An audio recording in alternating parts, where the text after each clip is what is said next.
వక్త్రలక్ష్మీ పరీవాహ చలన్ మీనాభలోచన.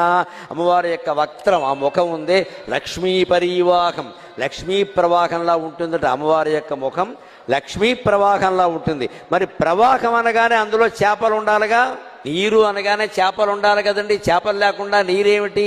అమ్మవారి యొక్క ముఖం లక్ష్మీ ప్రవాహంలా ఉంటే అందులో చేపలు కూడా ఉన్నాయట. ఏమిటా చేపలు?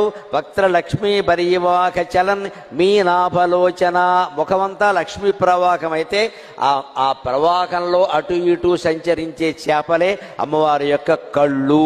అందుకని మీనాక్షి. ఈ నామం చదువుతుంటే మీకు మీనాక్షి అన్న మాట గుర్తొచ్చింది అనుకోండి, మీకు లలితాదేవి దర్శనం అయినట్టే లెక్క. మీరు మధుర మీనాక్షి వెళ్ళక్కర్లేదు ప్రత్యేకంగా. అమ్మవారి కళ్ళు అనే చేపలు ఎటువంటివో తెలుసా? మనల్ని ఈ జీవితం మాయా అనే వలలో పడనీయకుండా ఎప్పుడూ ఆవిడ పాదాల దగ్గర ఉండేలా చేస్తాయమ్మా.